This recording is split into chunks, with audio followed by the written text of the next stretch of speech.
Welcome to the Peerless YouTube channel. I am Caitie North, and today we are going to be doing the second video of the butterfly. Main focus on using the liquid metallics and the gold metallic sheet. They are by far my favorite new medium, and I'm so excited to show with you what I figured out. I am still pretty new to using these, but I think this is a great place to start. So I hope you enjoy. For your supplies, you will need your finished butterfly painting, Peerless Watercolors, the liquid metallics in Autumn's Indigo, Blue Raspberry, Crimson Coral, and Sunshine, and the Peerless Metallic Gold Sheets. Alrighty, so getting ready to use your metallics, you're going to want to shake them. And some of them shake really easy, like the Blue Raspberry definitely gets shooken up and it's all ready to go. Other ones, the sparkle kind of settles a little bit more and they're not as easy to shake up. What I found is if you kind of squeeze the topper, it kind of concentrates that direction right on the sparkles, and then once you get that kind of main circle in the middle to start loosening, then they kind of shake up a lot easier. So definitely want to shake them up because you want all of the sparkle. All of the sparkle. Yeah, totally. Just the more you shake them, the sparkles will be evenly dispersed and you'll have more sparkles on your page. So yeah, make sure nice and shaken.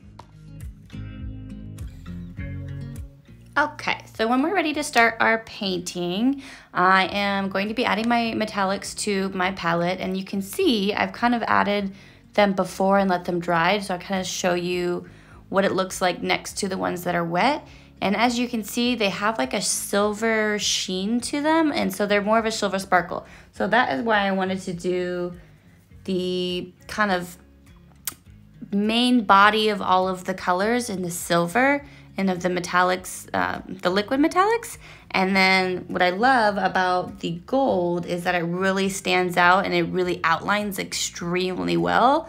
And so I feel like the kind of mixing between the gold and the silver sheens once the Peerless is actually dried gives it kind of that velvety, crazy sparkle effect that really just makes it stand out that much more. So anyway, as we're going, I'm going to be working kind of similar to how I would do a regular painting. So I'm going to be working light to dark, and I'm going to be putting the liquid Sunshine into most of all of the orange and yellow areas. And so originally I start kind of doing these vertical lines, and then I've kind of noticed later too that I kind of end up going back over them again just to give it a little bit more of a brightness and pack in some more of the sparkle. But yeah, you're kind of just following your painting from before and starting with the lighter areas and kind of letting those dry a little bit and then going on to the next one.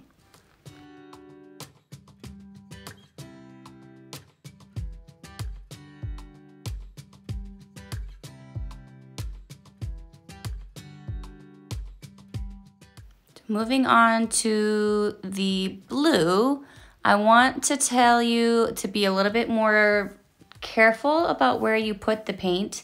So kind of what I was talking about in the first video and how all of those colors kind of blend together a little bit, that's totally fine. So that transition between the light to the dark blue and you're starting out with that light blue of the metallics is totally fine. But what I am trying to avoid is that very fine kind of line that separates the inside of the wings. It's kind of like the little quadrant lines or the little lines that give it those little veins almost. So I'm basically just painting inside all of those and making sure there's enough space for that sparkle and that kind of glitter to kind of fan out just a little bit without actually touching those veins.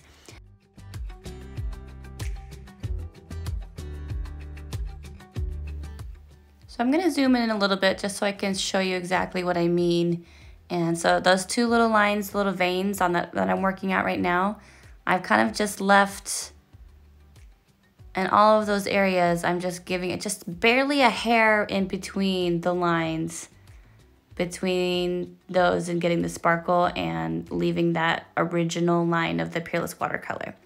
And you can see right here, it's just barely like right up to it, but just enough that it stays there and it doesn't mush together with the wet paint again.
So now I've gone through and done my sunshine and the blue raspberry, and now I'm taking the autumn's indigo into those dark areas and kind of just brushing it up into that line a little bit, and that will be my darkest areas. And then just kind of working around again, same kind of circular motion, adding the texture and the tones of where we want it to be. And for the purple areas, I mix the blue raspberry and the coral and kind of gets more of like a muted purple. And I go over the areas where the purple are with that liquid metallics.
So now that we are done with all of our liquid metallics, you can kind of see more of that sheen on there. We are going to be doing the outline of the gold sheets, which is probably my favorite part. I think it does amazing for outlining and holds that true to color gold, even over the darkest areas. And so what I'm going to be doing is actually going on either side of most of the veins and lines and drawing a few even finer detailed ones in between the areas where there actually is no lines, but just to kind of give it like a flatness of the actual wing. And I will try to do as many different kind of camera angles to make it up close so that you can kind of see it very well. But like those little vein lines, I'm gonna go on either side, super, super, super skinny. And then again on the other side of the black line, or like the dark blue. And then a few in between, that just gives it the softness and kind of makes it more like a smooth transition between the top of the wing and the bottom of the wing when it shines in the sunlight.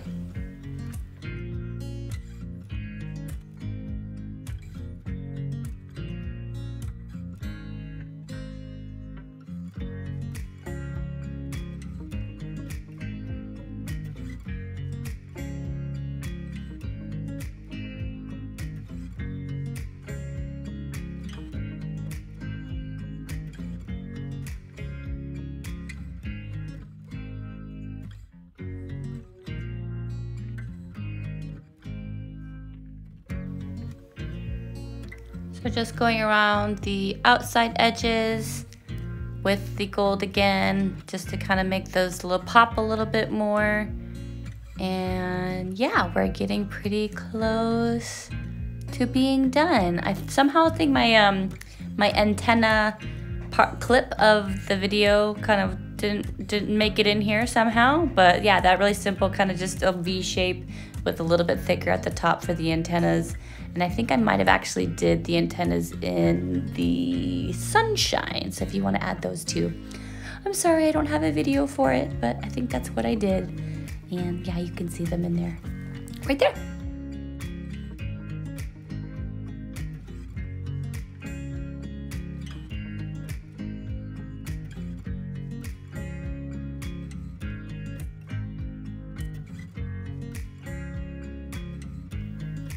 So we are at the end now, and I am just adding a few last minute details and last minute areas where I want it to be extra shiny or make sure to catch in the sunlight.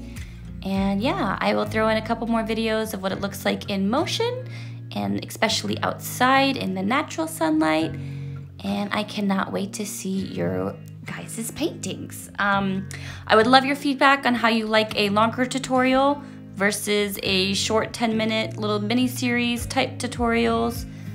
Yeah, I'm doing this for you guys, so it's up to you. So I definitely like doing a little bit more detail intensive ones, and I hope I was pretty easy to follow along with. But yeah, I would love to hear from you. So until next time, thank you.